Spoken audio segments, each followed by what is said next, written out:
You've been treating your symptoms your whole life, the stress, the conflict, the anxiety, but what if none of those things are actually the problem? Stay with me for a few minutes, because there's a guided meditation waiting for you at the end of this that might be the most useful 7 minutes of your week. Here's the claim we're going to unpack together, and I want to put it on the table early so you know where we're going. There's an old teaching that says the only real cure for what troubles us isn't therapy, isn't medication, isn't a better job or a different relationship. It's a shift in how we understand ourselves. Two ideas woven together. The first, accepting your own fundamental innocence, is something you have to do for yourself. No one can hand it to you. The second, every form of suffering, physical, emotional, relational, has one root cause and one actual cure. And almost everything we try is treating the branch, not the root. I know how that sounds at first. Abstract. A little too clean, so let me make it concrete.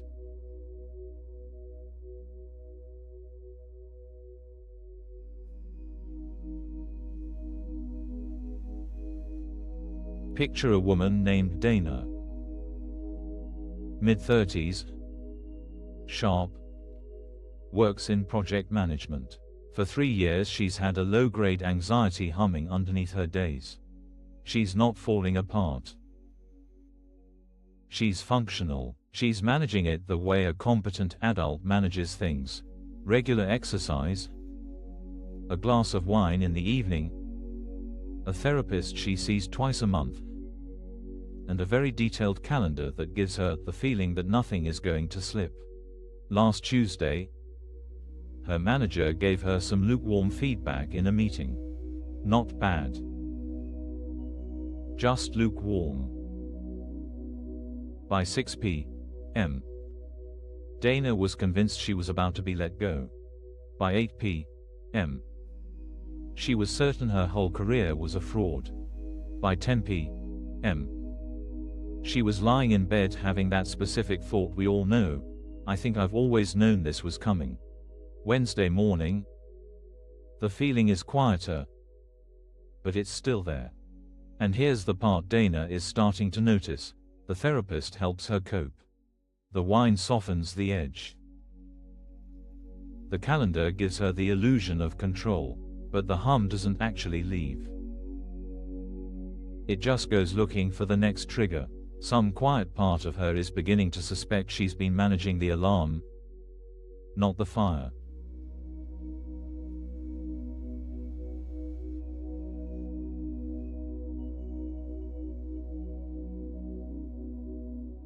That phrase, managing the alarm, is the one I want you to hold on to. Imagine a smoke detector going off in your house. Loud, shrill, impossible to ignore.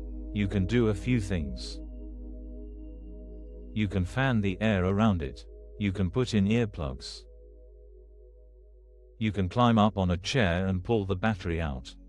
And most of us, if we're honest, spend our lives doing exactly that. We get really good at it. We develop sophisticated systems for muting the alarm. But the smoke is coming from somewhere. There's a fire, and I mean that almost neutrally, not dramatically, somewhere in the house you haven't actually looked at. And the strange thing the old teaching points to is this: when you finally find that fire and look directly at it, you tend to discover it was never as dangerous as you thought.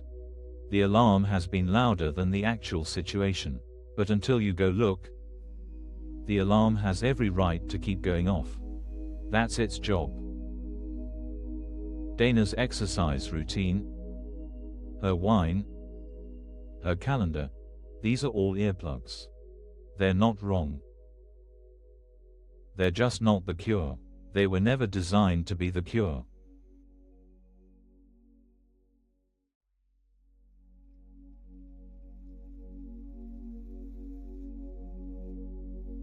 So what is the fire? in Dana's house. What is it in yours? It's almost never what we think. Dana believes the fire is her job, her manager, her performance. But if she lost that job tomorrow and landed a better one, the hum would migrate. It would attach itself to the new manager, the new metrics, the new fear of being found out. We've all watched this happen, in ourselves, in people we love. The circumstances change. The feeling stays. Underneath all of it, there's a single, quiet, almost invisible belief: something is fundamentally wrong with me, and any moment now, something out there is going to confirm it. That's the fire, that's the thing the smoke is coming from. Every bad meeting, every cold text, every weird silence, these aren't the problem. They're just kindling that the belief is using to keep itself alive. And here's where the first of these two ideas lands with real weight. Your innocence, and I'm using that word carefully, not in a religious sense, but in the simple sense of, there is nothing fundamentally broken in you. Your innocence isn't something you earn. It isn't something your boss confirms, or your partner grants you, or your therapist signs off on. It's something you accept. Or don't. And this is the part that stops people, because if you look honestly, you realize you've been waiting for someone else to give it to you. A good review. A reassuring text. A compliment that finally sticks. And none of them stick. They can't, because the only person who has been withholding that acceptance from you is you.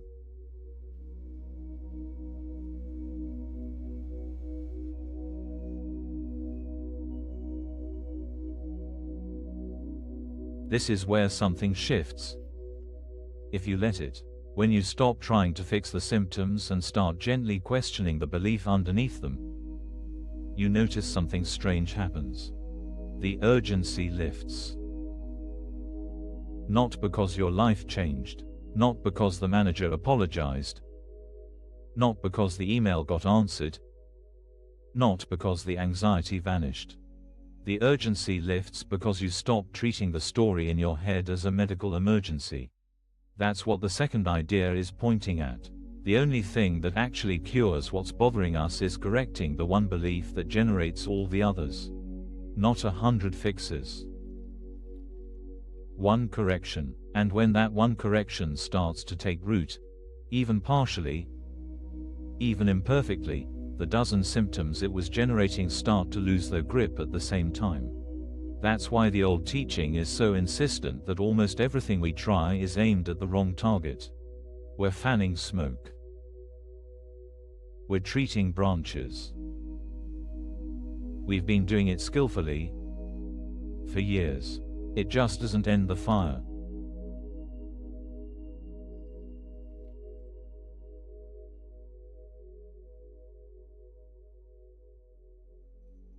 So what does this look like on a Wednesday morning for someone like Dana? Or for you? It's not an epiphany. I want to be honest about that. It's not a sudden flood of light. It's smaller and quieter than that. And that's actually the good news.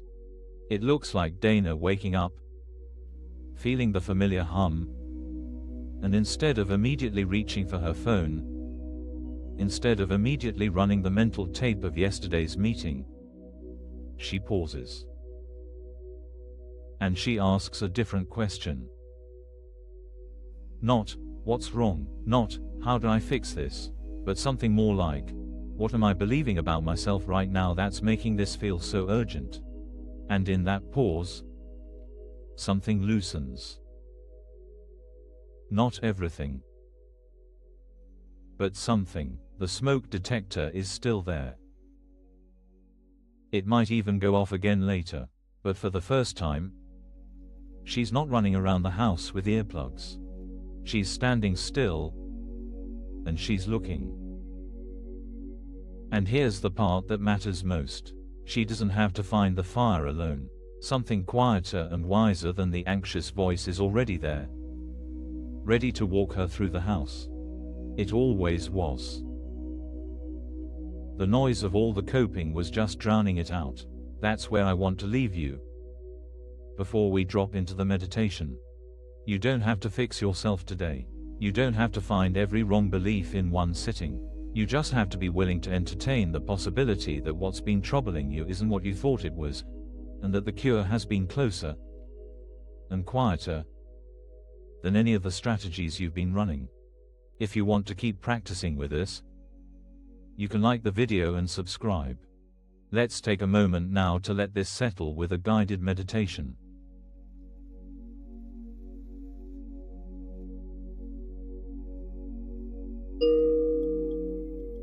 Let's take a few minutes to let this settle. Find a position where your body can rest. Not perfect posture, just comfortable. Let your shoulders drop. Let your jaw soften. Take a slow breath in and a slower breath out. Notice the weight of your body where it's supported. The chair, the floor, the bed. Something is holding you up right now. You don't have to do anything to deserve that. Take another breath. Let it be a little deeper than the last one. Now gently turn your attention inward. Not to fix anything, not to find anything. Just to notice. Is there a hum somewhere in you? A familiar low-grade tension? A part of you that's been on alert for a long time? Don't push it away. Don't analyze it. Just notice it's there. Say to it quietly, I see you. I know you've been working hard. And then, for these few minutes, let it rest. You're not on duty right now. The alarm doesn't have to run the house. Breathe in. Breathe out. Imagine, just for a moment, that there's nothing fundamentally wrong with you. Don't try to believe it. Just try it on. The way you try on a coat. Notice what happens in your body when that possibility is in the room. Maybe something softens. Maybe something resists. Both are okay. Breathe in, breathe out. You don't have to find the fire today. You don't have to figure anything out. The only thing being asked of you right now is to be willing. Willing to consider that the cure has been closer than you thought. Let that willingness be enough. Because it is. Feel the quiet. Feel the space around the thoughts. There's more room in here than you remembered. Rest for a moment in that room. And when you're ready, no rush, start to notice the sounds around you. The temperature of the air. The feeling of your hands. Take one more slow breath. And gently come back. Thank you for spending this time in practice. A free digital ACIM resource is linked in the description if you'd like it. And if you wish, you're welcome to comment. I am grateful. Thank you for spending this time here. Whatever's been humming in the background of your days, you don't have to solve it all at once. Be gentle with yourself today. The pause you took just now counts more than you think. I'll see you next time.